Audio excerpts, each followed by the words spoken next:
Bonjour, je suis Éric Tournier et je vais vous présenter une vidéo sur le stress, la dépression, qui a été conçue par le docteur Lechemia. Mon médecin m'a dit que je suis stressé. Mon médecin m'a dit que je suis déprimé.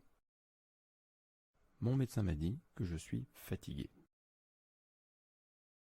Qui que vous soyez, vous avez obligatoirement un jour été stressé, angoissé, déprimé, anxieux ou anxieuse, démotivé, irritable ou fatigué. Ne vous inquiétez pas pour ces états divers et variés, vous êtes comme la majorité des Français. 3 Français sur 5 se disent stressés la plupart du temps ou de temps en temps, dont 10 millions se disent toujours stressés. 2 Français sur 5 se plaignent de mal dormir, tandis que 1 Français sur 5 a souffert ou souffrira de dépression au cours de sa vie. Dans l'immense majorité des cas, quand nous consultons le médecin pour de la fatigue, du stress ou de la déprime, il ne trouve aucune maladie, donc ne prescrit aucun traitement, éventuellement des fortifiants, voire parfois des psychotropes. Cela contribue au fait que dans notre pays, plus d'un Français sur 4 consomme en particulier des anxiolytiques, des antidépresseurs et des somnifères. Ainsi, avec 150 millions de boîtes de psychotropes prescrites chaque année, nous sommes les plus gros consommateurs de psychotropes du monde. Cette importante prescription de psychotropes n'est pas sans danger, car ces médicaments ont des effets secondaires importants. Le plus connu d'entre eux est l'amnésie, amnésie antérograde, qui fait oublier les faits récents, mais il y a aussi une altération des fonctions psychomotrices, parfois dans les heures qui suivent la prise, de nombreux troubles du comportement et de la conscience, sans oublier l'accoutumance qui oblige à prendre toujours plus de médicaments pour avoir un même effet, et surtout la dépendance qui fait qu'il est très difficile de les arrêter. Et pourtant, quand le médecin élimine une pathologie, quand le médecin n'a aucun traitement à prescrire, il y a d'autres solutions. Les produits de la gamme Synergie apportent des solutions éthiques, sans effet secondaire, en agissant sur la cause de la fatigue, du stress et de la déprime, à savoir les neurotransmetteurs. Que sont ces neurotransmetteurs ? Eh bien, pour comprendre ce que sont les neurotransmetteurs, il faut d'abord savoir que notre cerveau comporte 86 milliards de neurones.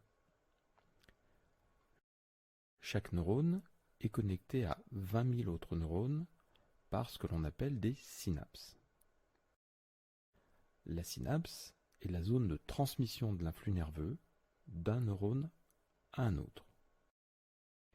Et la transmission de cet influx se fait par des substances chimiques appelées les neurotransmetteurs, dont notre organisme dispose à peu près une 60aine. Ces neurotransmetteurs sont indispensables à notre vie. Ils font communiquer le cerveau avec le reste du corps. Sans eux, nous n'aurions aucune des grandes fonctions de nos organes.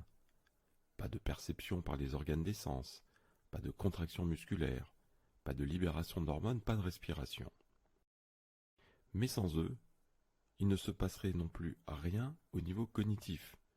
Ni compréhension, ni souvenir, ni pensée, ni joie, ni peine. Parmi les 60 neurotransmetteurs qui ont été répertoriés, 6 ont un rôle particulier sur nos comportements. La dopamine qui conditionne notre énergie, la noradrénaline qui est notre accélérateur, l'acétylcholine qui va gérer notre créativité, le GABA qui va conditionner notre self-control, la sérotonine qui gère nos humeurs, notre joie de vivre, et le glutamate qui nous permet nos apprentissages. Si vous êtes fatigué, stressé ou déprimé, vous manquez probablement de 3 de ces neurotransmetteurs, la dopamine, la noradrénaline ou la sérotonine. Pour savoir simplement si vous êtes en manque de ces 3 neurotransmetteurs, il existe un outil simple qui s'appelle l'échelle DNS. Cette échelle DNS se compose de 3 questionnaires. Le premier concerne la dopamine, le second concerne la noradrénaline et le troisième concerne la sérotonine. Il va permettre une évaluation de notre état physique et psychique, il va orienter sur les déficits éventuels en dopamine, noradrénaline et sérotonine, et aussi il permettra la surveillance de notre évolution. Si vous voulez vous-même évaluer vos éventuels manques en dopamine, noradrénaline ou sérotonine, si vous vous sentez fatigué, stressé, déprimé, je vous invite à prendre votre stylo et à remplir les 3 questionnaires suivants. Le premier questionnaire concerne la dopamine. Comme vous le voyez, il est composé de 10 questions. Il y a 4 possibilités de réponse: non, modérément, beaucoup ou énormément. Plus les symptômes sont graves, plus vous allez tendre vers énormément. À la question numéro 1, vous sentez-vous moins motivé? Si vous vous sentez effectivement énormément moins motivé, vous entourez la réponse 3. Ainsi de suite pour toutes les autres questions. C'est exactement le même principe pour le questionnaire numéro 2 qui concerne la noradrénaline. Et ce sera encore le même principe pour le questionnaire numéro 3 qui concerne la sérotonine. Pour calculer le score global que vous aurez effectué à chaque questionnaire, il vous suffira d'additionner les scores que vous avez entourés pour chaque question. Dans celui-ci, nous allons additionner le score 3 de la première question, le score 2 de la deuxième, le score 2 de la troisième, le score 1 de la quatrième question, et ainsi de suite, ce qui nous amène à un total de 18. Lorsque le score que vous faites à un test est compris entre 0 et 9, on peut considérer que vous n'êtes pas en déficit du neurotransmetteur en question. Par exemple, si dans le test numéro 1, vous êtes entre 0 et 9, vous ne manquez pas de dopamine. Si au test numéro 1, qui mesure la dopamine et donc qui apprécie votre épuisement physique, vous avez un score entre 10 et 14, on pourra considérer que l'hypofonctionnement de la dopamine est modéré. Entre 15 et 19, il s'agira d'un hypofonctionnement fort, et entre 20 et 30, un hypofonctionnement très fort. C'est exactement le même raisonnement qui est appliqué pour les 2 autres questionnaires, avec exactement les mêmes échelles de score. La différence, c'est que le test numéro 2, qui va mesurer la noradrénaline, va aussi mesurer notre épuisement psychique, et le test numéro 3, qui apprécie la sérotonine, nous donnera un reflet de notre humeur. Que se passe-t-il et que faut-il faire quand le test DNS vous montre que votre dopamine est insuffisante? Il faut savoir que la dopamine, qu'on appelle aussi la star des neurotransmetteurs, est un véritable starter pour l'organisme. C'est l'hormone du plaisir ou le neurotransmetteur du dynamisme. Elle contrôle de nombreuses fonctions. Notre humeur, nos sentiments, nos ressentis, mais aussi le fonctionnement de notre cognition, l'attention, l'imagination, la vigilance, le sommeil, tout notre tonus musculaire, notre tendance au goût du risque ou non, le plaisir d'écouter de la musique, de manger, de faire du shopping, mais aussi les comportements d'exploration, qui vont concerner par exemple l'alimentation ou la sexualité. C'est elle qui nous procure de la satisfaction quand nous atteignons nos objectifs, ce qui va nous inciter à recommencer les choses utiles ou positives et à ainsi activer ce que l'on appelle le circuit de la récompense. À ce titre, il est important de savoir qu'il vaut mieux avoir de petits objectifs faciles à atteindre plutôt que de gros objectifs inatteignables. Que se passe-t-il quand nous manquons de dopamine? Lorsque nous manquons de dopamine, le phénomène que nous constatons s'appelle le syndrome neurobiologique de la post-cinquantaine, en sachant qu'il peut se produire aussi à la quarantaine ou à la trentaine, et en fait à chaque fois que nous sommes en manque de cette dopamine et donc que nous sommes épuisés. Le premier symptôme, c'est la fatigue dès le matin. On se réveille après un sommeil non réparateur.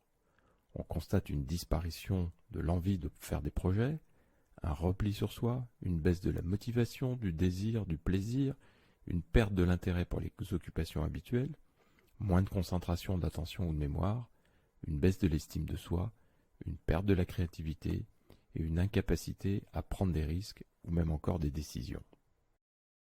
Le manque de dopamine peut induire aussi d'autres pathologies graves. La maladie de Parkinson, quand le manque est très important, les dépressions de type mélancolique, la fibromyalgie, le syndrome des jambes sans repos, appelé aussi jambes impatientes, et les syndromes d'hyperactivité avec troubles de l'attention de l'enfant. Heureusement, quand vous constatez les symptômes dus au manque de dopamine et que celui-ci est confirmé par le test DNS, il existe plusieurs façons de booster ce taux de dopamine. Le premier moyen de doper notre dopamine est l'activité physique, sportive ou la simple marche. Avoir un sommeil suffisant est un paramètre inconditionnel, de même que s'obliger à aller au bout de nos projets. Écouter de la musique est aussi un facteur favorisant la synthèse de la dopamine. Passer plus de temps à l'extérieur, exposé aux rayons du soleil, est bon pour la dopamine. La méditation, le massage thérapeutique sont bénéfiques pour les 4 hormones du bonheur dont elles augmentent la synthèse: dopamine, sérotonine, ocytocine et endorphine. L'état de méditation peut être stimulé par les activités qui nécessitent de la créativité, telles que la photographie, le dessin, le tricot, la peinture. Pour booster notre production de dopamine, il nous faut aussi, par notre alimentation, apporter la tyrosine, qui est un acide aminé fondamental à sa synthèse. Pour cela, il nous faut consommer toute une liste d'aliments, et parmi eux 4 familles principales: les œufs, les laitages, la viande et le poisson. Mais pour que ces aliments soient réellement utiles à la synthèse de la dopamine, il faut les consommer au petit déjeuner. Nous ferons donc ce que l'on appelle un petit déjeuner protéiné. Le meilleur des aliments pour apporter cette tyrosine nécessaire à la synthèse de la dopamine, ce sont les œufs à la coque.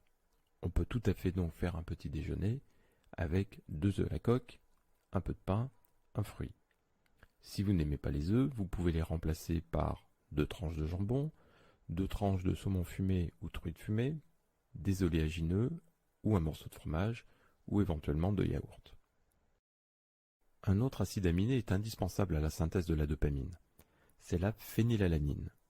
On le retrouvera majoritairement dans le tofu ou le parmesan, mais aussi dans les viandes de bœuf, de dinde, de veau, le foie de veau, les noix, les lentilles et les fromages tels que le brie, la mozzarella et le roquefort. D'autres aliments en sont pourvus, notamment, encore et toujours, les œufs.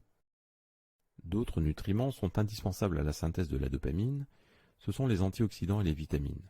Vitamine C, vitamine B2, B3, B6, cuivre, zinc, magnésium, fer, oméga 3. Si nous devons donc résumer ce qui est bon pour synthétiser notre dopamine, il nous faudra dormir 7 à 8 heures par nuit, faire du sport ou marcher, sortir prendre la lumière, écouter de la musique, reprendre nos hobbies, réactiver nos projets, se faire masser, faire de la méditation.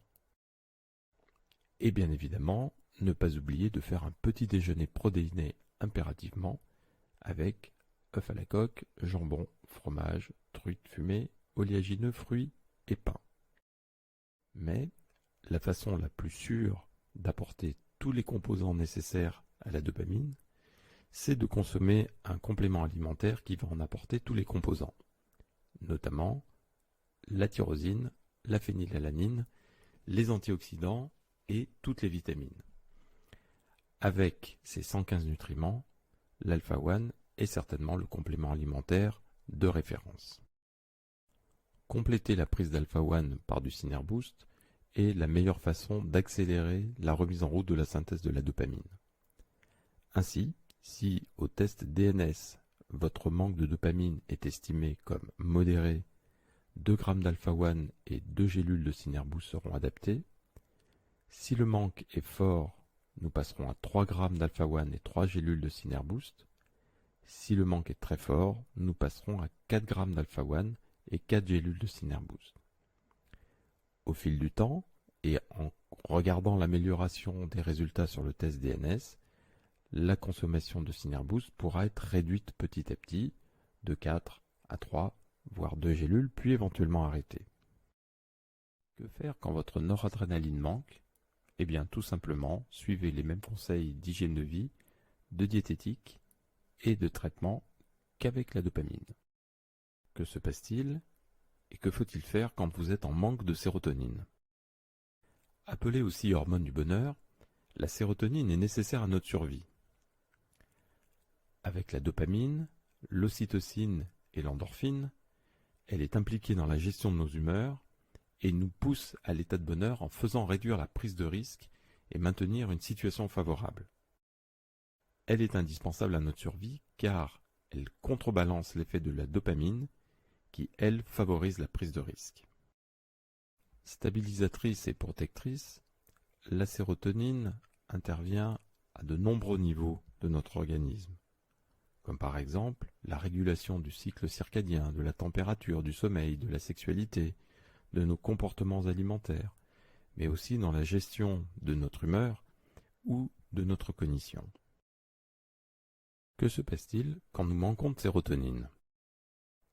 Le manque de sérotonine provoque de nombreux symptômes qui touchent plusieurs domaines.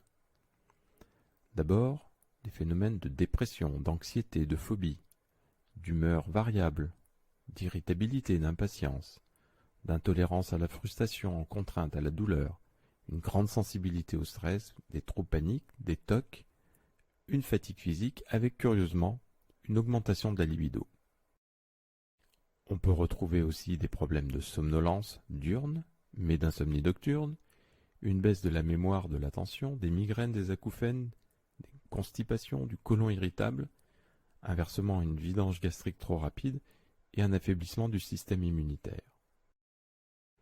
Et enfin, on peut retrouver une attirance pour les aliments sucrés, et le chocolat en particulier en fin de journée, des compulsions pour le tabac, l'alcool, le sport intensif, voire les achats intempestifs, tout comme des besoins de sel, avec un goût prononcé pour les aliments salés.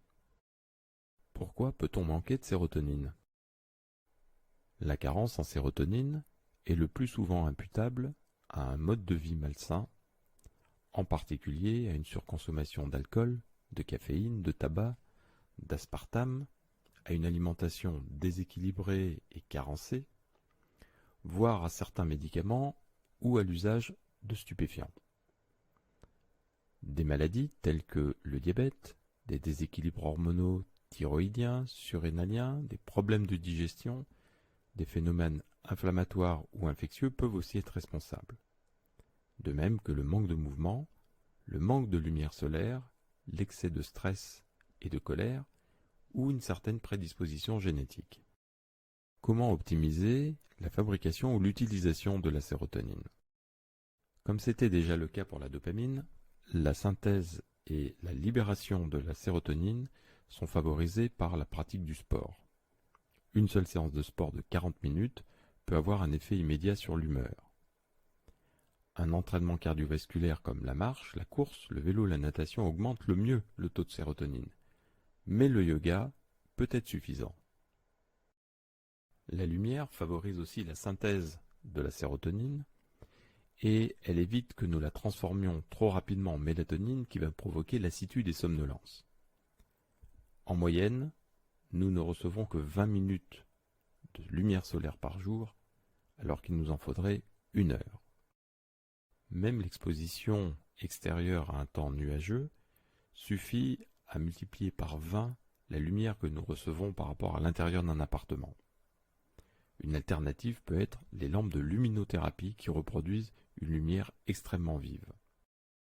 Tout comme nous l'avions évoqué pour la dopamine, le massage thérapeutique et la méditation favorisent la synthèse de la sérotonine, tout comme elles favorisent aussi la synthèse de l'ocytocine et des endorphines. Sur un plan nutritionnel, la fausse bonne idée pour augmenter notre synthèse de sérotonine est de consommer des aliments qui en sont riches naturellement.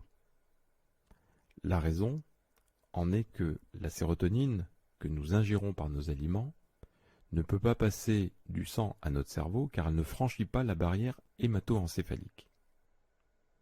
Il est donc inutile de se gaver de bananes, noix de pécan, ananas, kiwi, prunes ou tomates, ou du moins ne les consommons pas pour augmenter notre sérotonine. Pour augmenter la synthèse de notre sérotonine par notre alimentation, il nous faudra apporter des aliments qui sont riches en tryptophane. Le tryptophane est un acide aminé dit essentiel, car il n'est pas synthétisé par notre corps et il doit donc être apporté par l'alimentation. Les aliments qui en comprennent le plus sont le riz complet, les légumineuses, les crucifères, les œufs, les laitages, les viandes et poissons, le chocolat noir, betteraves, noix et graines ou encore bananes. Mais consommer des aliments riches en tryptophane ne suffit pas, car il faut qu'ils puissent rentrer dans le cerveau. Or, d'autres acides aminés sont en compétition avec lui pour passer par la même porte.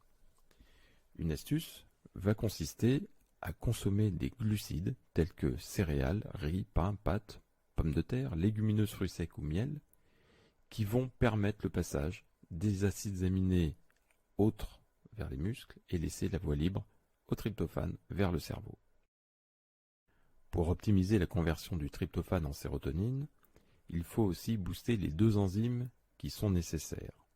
Pour cela, il faut augmenter les cofacteurs que nous allons apporter par l'alimentation, tels que les vitamines C, B3, B6, B9, le zinc, le magnésium, le calcium et le fer. Et nous ajouterons la vitamine D, qui elle aussi va intervenir sur le gène responsable de la fabrication de ces enzymes.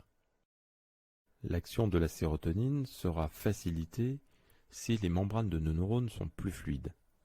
Pour cela, il faut un apport d'oméga 3 tels que le DHA et l'EPA. Ce sont des oméga 3 qui sont surtout apportés par les poissons gras, les fruits de mer, mais aussi les algues qui en sont particulièrement riches. Ainsi, on pourrait définir l'assiette bonheur de la façon suivante. En plat de résistance, poisson gras, ribes, complets et lentilles. Tout cela apportera du tryptophane, des glucides, de la vitamine D et des oméga 3. Ensuite, quelques fruits secs et un gros carré de chocolat pour apporter du tryptophane, des glucides et du fer.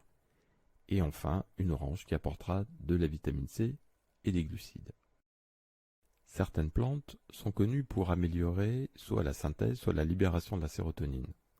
Ce sont la griffonia, le curcuma, la rhodiola, le millepertuis, le safran et le thé vert. Si nous devons donc résumer ce qui est bon pour notre sérotonine, il nous faut donc dormir 7 à 8 heures par nuit, faire du sport ou marcher, sortir prendre la lumière, se faire masser, faire de la méditation. Sur un plan alimentaire, on pensera toujours à associer protéines et glucides dans les repas, avec comme exemple viande ou poisson gras plus riz ou autres légumineuses, plus fruits secs, oléagineux, un gros carré de chocolat, une banane ou une orange et 2 tranches de pain. Comme pour la dopamine, le complément alimentaire susceptible d'optimiser au mieux la fabrication de la sérotonine est certainement l'alpha-1. Avec ses 115 nutriments, il optimise tous les métabolismes et apporte en particulier les nutriments indispensables à la synthèse de la sérotonine, que sont le tryptophane, les vitamines B3, B6, B9 et C, ainsi que zinc, magnésium, fer, calcium et oméga 3. Comme pour la synthèse de la dopamine, l'adjonction de Synerboost à alpha-1 optimisera la synthèse de la sérotonine. Si le manque de sérotonine estimé par le DNS est modéré, on conseillera 2 g d'alpha-1 plus 2 gélules de Synerboost. S'il est fort, on conseillera 3 g d'alpha-1 et 3 gélules de Synerboost. Et s'il est très fort, on conseillera 4 g d'alpha-1 et 4 gélules de Synerboost. Au fur et à mesure de l'amélioration, on pourra ensuite baisser la posologie du Synerboost de 4 à 3, puis 2 gélules, et éventuellement l'arrêter. Donc, que ce soit en rééquilibrant la sérotonine ou la dopamine, dès que l'on parle de stress, de fatigue ou de déprime, les produits Synergie offrent une stratégie simple, sûre et efficace. Le point remarquable à souligner, c'est que de par leur composition, l'action des produits Synergie ne se limite pas à leur action au niveau des neurotransmetteurs. Ils vont au contraire agir sur l'ensemble des métabolismes. Donc, dans les cas de stress, de fatigue ou de déprime, utiliser les produits Synergie, c'est bien sûr s'assurer un bon tonus, c'est retrouver un bon moral, mais c'est aussi conserver ou recouvrer une bonne santé. Conclusion à l'attention des mandataires Synergie. La prise en charge des personnes souffrant de stress, de fatigue ou de déprime est extrêmement simple et elle s'apparente un petit peu à cette ligne droite sur laquelle il y a peu d'alternatives. Votre première mission sera de vous assurer que le médecin traitant de votre prospect a bien éliminé toute pathologie et s'est abstenu de tout traitement. Ensuite, vous faites procéder à l'évaluation par l'échelle DNS. Vous donnez les conseils d'hygiène de vie propres à la carence du neurotransmetteur que vous aurez identifié, puis les conseils nutritionnels, et enfin, vous conseillez Alpha-1 et Synerboost, dont vous aurez adapté les posologies au test DNS. Enfin, vous proposez une évaluation mensuelle du test DNS.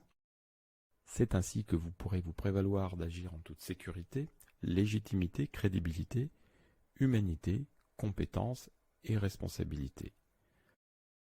Donc, dès lors que vous entendez parler de fatigue, de stress, de déprime, de lassitude, n'oubliez pas de proposer les produits de la gamme Synergie. Vous êtes absolument dans votre mission.